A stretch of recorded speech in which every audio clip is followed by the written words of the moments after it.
Anda masih bersama kami dalam IDX Second Session Closing. Dan pemirsa, di segmen ini kami akan ulas lebih lengkap di bagaimana pergerakan market di hari ini. Dan untuk itu pemirsa, jika Anda memiliki pertanyaan seputar portofolio investasi Anda, silahkan untuk bisa menghubungi kami melalui line telepon ataupun WhatsApp interaktif kami untuk bertanya seputar portofolio investasi Anda.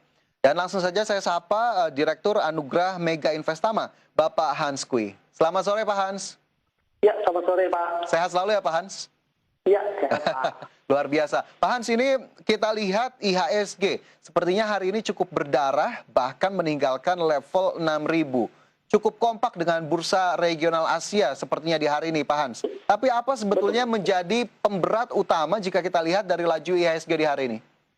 Iya, memang kalau kita lihat ini setara sama ya dengan bursa-bursa global ya di Amerika, kemudian Eropa dan Asia juga kompak melemah gitu ya. Kalau kita lihat bursa Amerika jadi salah satu pemberat utamanya yaitu pertama yaitu keputusan Federal Reserve memang tidak terlalu buruk tetapi agak mengecewakan karena tidak dengan jelas menjelaskan apa kebijakan yang akan mereka lakukan ya terkait dengan kebijakan suku bunga mereka.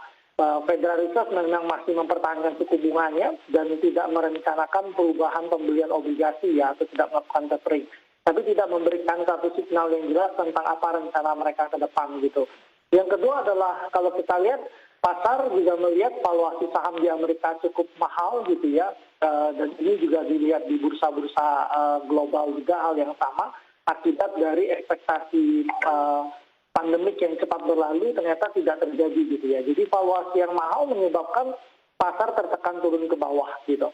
Yang ketiga adalah hampir sama dengan bursa-bursa global yang lain. Kita lihat aktivitas pemain retail cukup banyak di pasar gitu ya. Sehingga kalau kita lihat tekanan yang turun terhadap pasar saham menyebabkan pemain retail melakukan aksi penjualan ya. Dan sebagian terkena for selling ya, aksi jual paksa karena margin mereka sehingga menekan pasar turun ke bawah gitu. Tapi sebenarnya silakan lanjutkan Pak. Dalam sepekan ini sebenarnya hal yang sangat diperhatikan pasar adalah kemungkinan stimulus fiskal dari Biden yang 1,9 triliun itu mungkin akan tertunda ya. Tadinya pasar memperkirakan itu akan disahkan pada Februari awal, tetapi diperkirakan akan tertunda 4 sampai 6 pekan ke depan akibat dari tidak bisa disepakati antara Demokrat dan Republik ya. Republik kelihatan senator Republik mengkritik karena terlalu besar paket tersebut gitu. Nah ini yang menyebabkan pasar tertekan turun dalam sepekan terakhir ini. Oke, tertekan turun dalam sepekan terakhir, respon investor global ini sepertinya cukup kompak begitu ya, baik dari bursa Amerika, kita tahu Wall Street juga turun lebih dari 2% semalam, kemudian bursa regional Asia yang hari ini juga membara sepertinya mengalami penurunan. Lantas dari dalam negeri sendiri, apakah kemudian tidak ada sentimen yang akhirnya mampu untuk mengangkat optimisme investor? Pak Hans, mengingat tadi dari global sepertinya memang nadanya cenderung negatif. Ya, betul. Kalau kita lihat dari dalam negeri sebenarnya hampir setara ya masalahnya.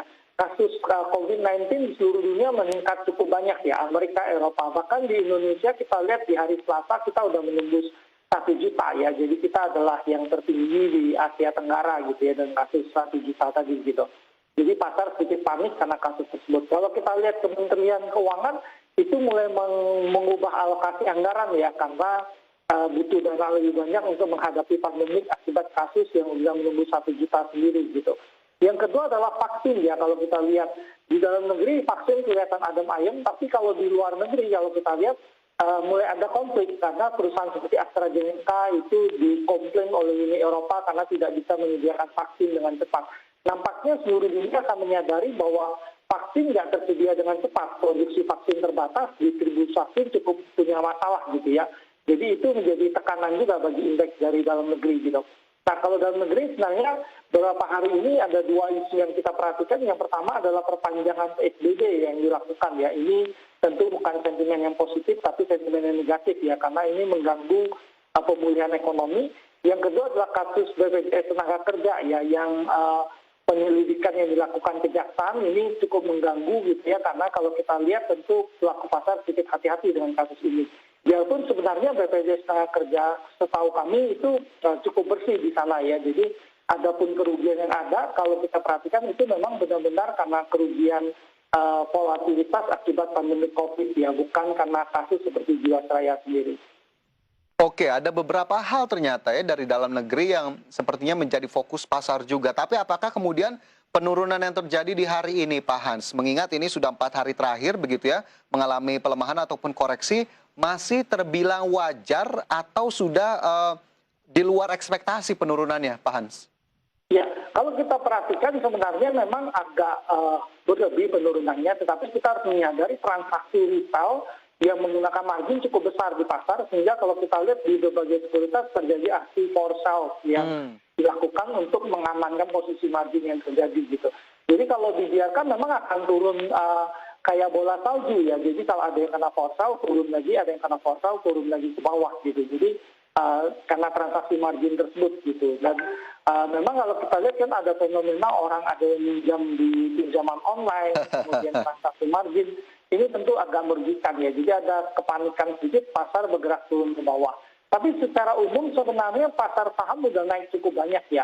Kalau kita lihat dari penurunan terendah di bulan Maret tahun lalu di 3.911 paling rendah, kan indeks kita udah sempat sampai 6.300 gitu.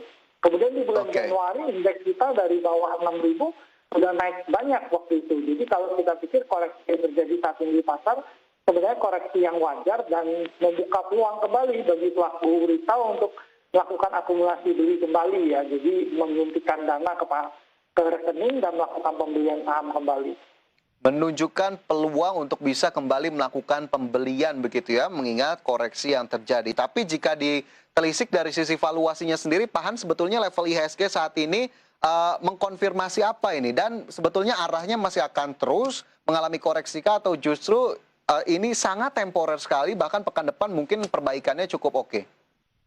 Ya, sebenarnya kalau kita lihat indeks kalau di atas 6.000 memang sedikit cukup cepat ya kenaikannya gitu ya. Tetapi kalau seandainya vaksin efektif, kita pikir indeks kita bisa sampai 7.000 ya di akhir tahun. Jadi range penguatan masih sangat terbuka gitu. Dan untuk valuasi sendiri per indeks kita kan masih di bawah 15-an ya. Jadi relatif lebih murah dibandingkan Dow Jones yang sampai 22 kali gitu ya. Mungkin di kita mungkin sekitar 15-16 gitu ya. Relatif di pasar kita relatif lebih murah. Kalau kita lihat dari riset global yang keluar UBS mengeluarkan riset, mereka menunjukkan ini waktu yang tepat untuk masuk ke emerging market kembali gitu ya. Jadi tentu penurunan yang terjadi kita pikir ini akan dipakai juga oleh pelaku asing untuk melakukan pembelian kembali di pasar keuangan global emerging market ya, termasuk di Indonesia. Oke, ternyata juga ini dari kacamata investor asing seharusnya bisa menjadi momentum kembali untuk masuk ke emerging market, termasuk Indonesia. Nah, apakah kemudian itu masih cukup terlihat, Pak Hans, dari data net buy di hari ini? Terlihat ini dari RTI, ada Bank Sentral Asia memimpin net buy dengan net buy-nya sebesar 124 miliar, naik bahkan 1,62% di tengah pelemahan ISG. Kemudian Astra stagnan tapi net buy-nya 85,5 miliar, ada Kalbe Pharma, Tower, MNCN, dan beberapa saham lainnya. Melihat dari sisi net buy sendiri, masih cukup positif kah? Ya, sebenarnya beberapa hari ini asing melakukan net buy ya. Tetapi kalau kita lihat memang sekarang dominasinya oleh pemain retail. Sehingga net buy asing itu biasanya nggak terlalu kuat bisa mengangkat indeks naik. Tetapi ketika retail melepas posisi ya mungkin karena for selling tadi ya. Dan sebagian panik melepas posisi mereka di pasar. Ini menyebabkan pasar agak tertekan turun ke bawah gitu. Tapi secara umum kita lihat asing beberapa hari ini melakukan aksi beli di pasar kita. Oke, aksi beli ternyata sudah terlihat cukup konsisten dilakukan oleh investor asing dalam beberapa periode terakhir. Tapi saya juga ingin beralih ke top losersnya di hari ini, Pak Hans. Beberapa saham ternyata cukup memberatkan laju IHSG. Ada WSBP di sana, PTPP, Elsa, Wika, dan beberapa saham lainnya. Tapi sepertinya BUMN cukup terlihat di hari ini terkena aksi jual cukup banyak, Pak Hans. Apa yang bisa kita lihat dari data-data top losers di hari ini? Ya, kalau kita pikir konstruksi mungkin sedikit mengalami tekanan, karena naiknya juga lumayan banyak ya. Pasca kemarin pelantikan ya, Pak Hans ya? Ya, mereka udah naik cukup banyak gitu. Kemudian kalau kita lihat kemarin ada berita dari Kementerian Keuangan yang merealokasi anggaran, ini tentu nggak terlalu baik ya. Karena kalau kita tahu tahun lalu kan anggaran konstruksi, anggaran infrastruktur itu banyak yang direalokasi untuk penanggulangan pandemi COVID gitu. Jadi sesudah pandemi COVID-nya naik di atas 1 juta, kemudian anggaran dialokasikan lebih banyak untuk penanggulangan COVID, ini tentu bukan sentimen yang terlalu positif bagi saham-saham di sektor konstruksi ya dan infrastruktur. Gitu. Jadi tentu terjadi koreksi turun di beberapa sektor tersebut. Oke, jadi ada sejumlah faktor begitu ya. Nah ini masih menyambung BUMN Pak Hans. Tadi kami juga sudah sampaikan informasinya, pembentukan PT Bank Syariah Indonesia tinggal menunggu sahnya saja nih di bulan Februari. Kemudian juga tadi ada company update Kalbe Pharma yang juga kami sudah informasikan tadi. Kita akan ulas tapi Pak Hans usai jeda. Dan pemirsa jangan beranjak dari tempat Anda, IDX Second Session Closing akan segera kembali. Ya.